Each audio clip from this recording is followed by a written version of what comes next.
Hey everyone, welcome to another edition of PowerCore Productions and Podcastings. And in today's video, to start off our week, we're going to be continuing Konosuba, the last shinobi of the wonderful world. What if Madara Uchiha was reincarnated in Konosuba, Season 2, Part 4. As always, if you're new to the channel, or if you're a regular and like what we have to offer, then please don't forget to like, comment, subscribe, share, and hit that bell for post notifications so you can stay up to date on everything that is PowerCore Productions and Podcastings that's to come out now and in the future. Where we last left off with our series, Madara and company were doing their best to get Darkness out of an arranged wedding to a young lord whom she was not compatible with at all. However, Madara finds his challenges to be a lot more complicated than once seemed, as he is not the only shinobi in this world. Not only has Tobirama been reincarnated here as well, but also the likes of Hashirama, although his whereabouts still remain unknown. How have all these shinobi come into this world in existence? Why are they all in the state of pre-teenagehood? And how is Madara going to deal with ever-growing hardships that come not only from the dangerous enemies that they face, but from within his own party? For all this and more, stay tuned as we now continue. Konosuba, the last shinobi of the wonderful world. What if Madara Uchiha was reincarnated into Konosuba, Season 2, Part 4. As always, sit back, relax, and enjoy the show.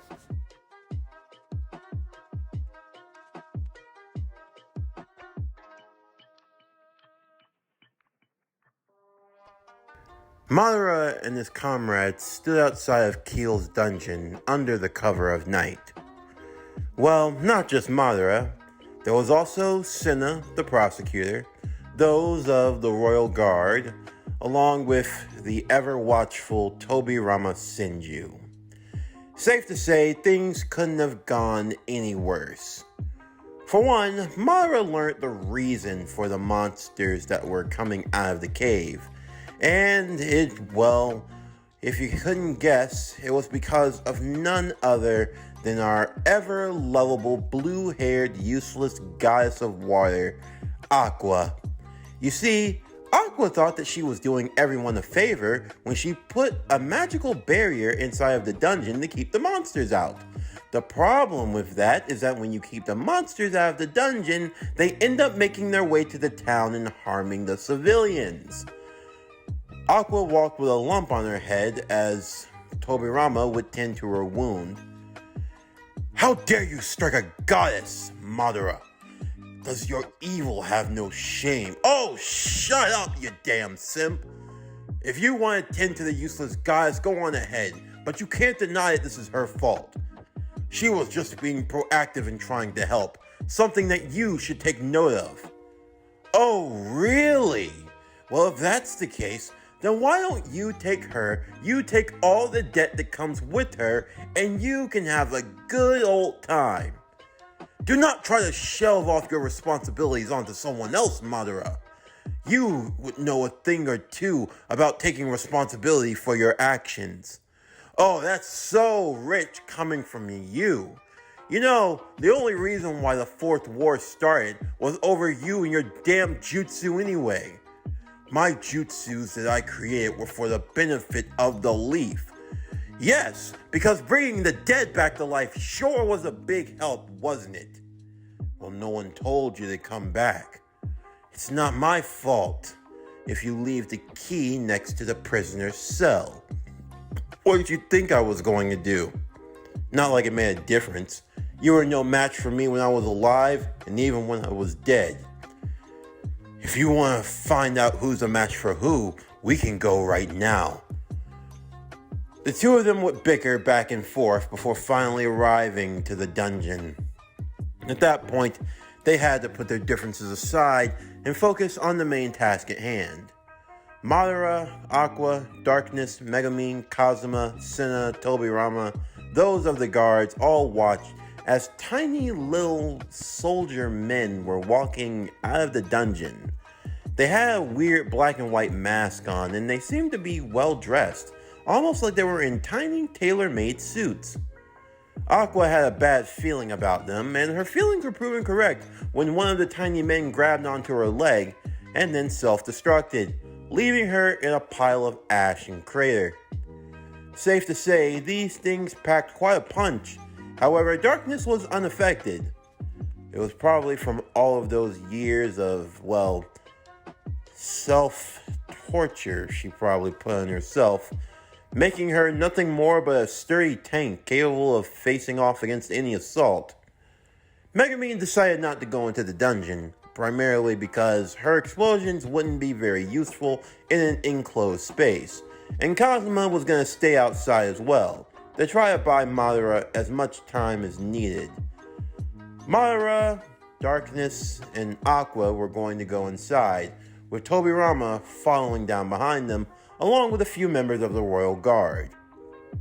Of course, even for Tobirama, as much as he looked up to Aqua for everything she had done for him, and being akin to him as he was proficient in water release, and she was the goddess of water, even he realized that things would be a bit troublesome if the guards were to figure out the truth as to who caused this little monster infestation. It showed one of the few times where Madara and Tobirama could actually be on the same page, the two looking at one another and giving each other a wink and a nod, almost as if they were speaking to one another without even communicating words. This was one of the advantages of being a shinobi. When you've fought against someone so many times, you're able to speak to them without verbal communication. Of course, this is expressed through combat, but it can be expressed in other ways. They were able to lose the other guards, and they were able to be discreet, now leaving only the four of them. Eventually, they would find the one who was creating the monsters, a man dressed in a tailor-made suit, although he was a lot more taller than the short little monsters, although they bore a similar resemblance. A man in a black and white mask, who revealed himself to be none other than Vanir, one of the Devil King's generals, and self-proclaimed rumored to be stronger than the Devil King himself. Tobirama and Darkness wasted no time fighting against him, and Vanir actually had to try. In the meantime, Madara would instead go with Aqua in order to erase the barrier that they had made. Although in doing so, they tricked off Vanir, as he was now able to see the person that made the barrier in the first place. Vanir was a rather strange individual. He wasn't actually looking to cause harm. No, he just wanted the dungeon to himself to fight off against powerful heroes. And in this case, he had gotten that fight. Although even when they thought they had destroyed him, it turned out to be anything but. As the body might have been destroyed, the mask still remained. And unfortunately, the mask fell upon Darkness. Now, remember how I said Darkness wasn't as bad of a swordsman as she used to be? Well, this was one of those times where being proactive really bit you in the ass. You see, Darkness was, well, not as useless as before. Madara made sure of that. Their sword training day in and day out, it was in order to improve her skills, no matter how minimal. In the beginning, she sucked. She was absolutely awful. But eventually she grew to being almost average. Well, now she was average. And someone with average skills being enhanced by a powerful being, well, you'd hate to see what they were capable of. In an odd way, Madara almost found this a bit flattering. It kind of reminded him of when he would train Obito, a nobody from the Uchiha clan who he managed to turn into a pretty powerful individual. So powerful, in fact, that people were convinced that he was Madara. Although, there's only ever going to be one Madara, people. Get real. Wake up to reality. In either case, Darkness now being possessed by Vanir was giving both Madara and Tobirama much more of a fight than they were expecting, as everyone was running out of the dungeon to escape with their lives. "Don't worry, Darkness," Madara would say as everyone ran in stride. "Once we get out of here, we're gonna figure out a way to get that mask off of you." I would not try it. There's no way she'll ever be able to. You don't have to worry about it. I actually like. Will you shut up? This woman's will, it's strong and highly perverted. You got that right.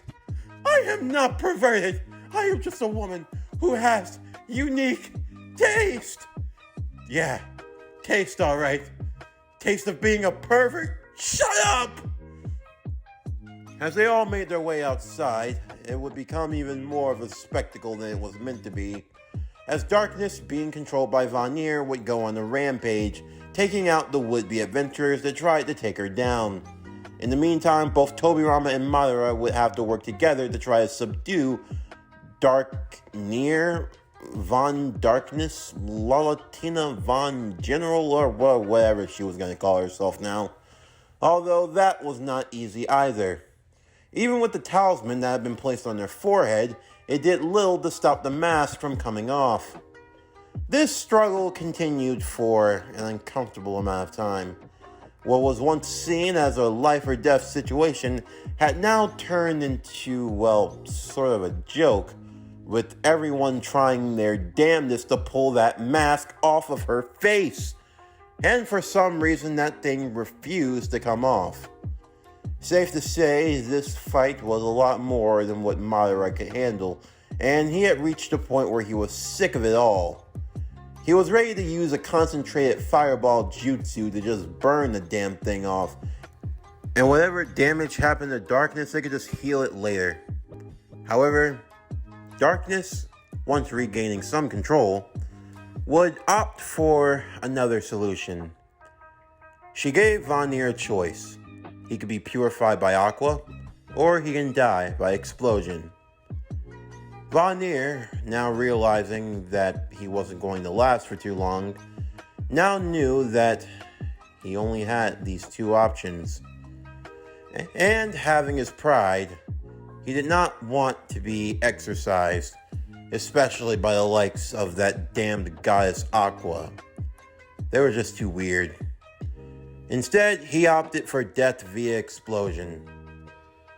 Of course, Madara was worried for Darkness's safety, but he understood that the sacrifice was needed. He had seen it time and time again. Of course, Madara would shield his eyes, fearing the worst.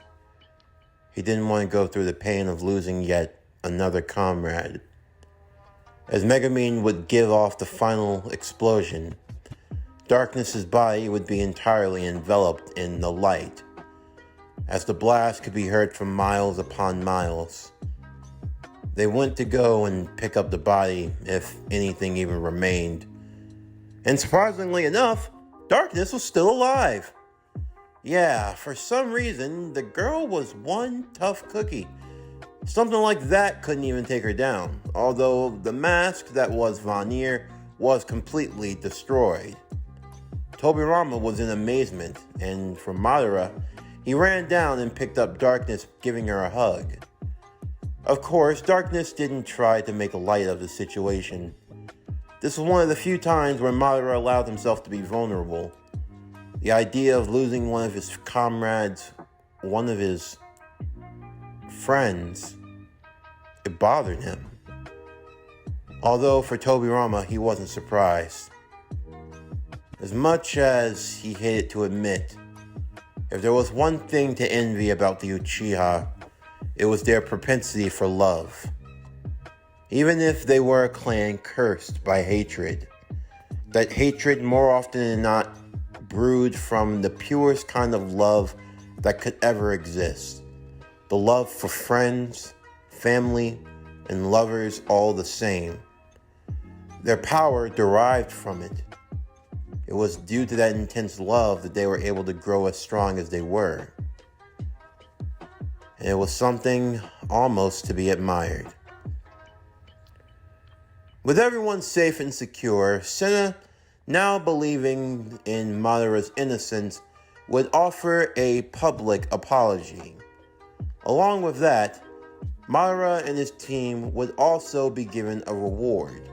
Of course, once the damages that they owed in their debt were paid off, that left them with a grand total of 4 million heiress, making them a pretty wealthy party indeed. Everyone in the tavern and the guild would celebrate all together for Madara and his team's success. For Kazuma, he couldn't believe it. He had gone from being a wandering nobody to now being in a party group worth 4 million heiress. His luck was finally turning around. So much so that he and Megumin started to dance and celebrate. Tobirama just gave Madara a side eye. He was tired of all of this. He had been in this town long enough and he was ready to go. Although he wouldn't miss Lady Aqua. "I don't ever want to see your face again," Tobirama would say. "I'll give you 1 million heiress right now if I never have to see you again. Deal." For once, the two actually agreed on something, shaking hands mutually as Tobirama took his funds and left the city of Axel. He was going to go on vacation for a bit, a place that was secluded, a nice place to unwind, a place with a hot spring, and he'd never see Madara again. In the meantime, as everyone danced in the halls, drinking and cheering, Madara smiled calmly. As he walked outside, Wiz would be waiting for him. "Madara! Madara, I heard the news! I'm so happy for you!" Madara found himself being enveloped in Wiz's arms, his face placed firmly between two soft mounds as she held him close. Madara wrapping his arms around her waist as he silently let off tears of joy. Because now, the shackles of oppression were off of him. And finally, the wings of freedom have been acquired.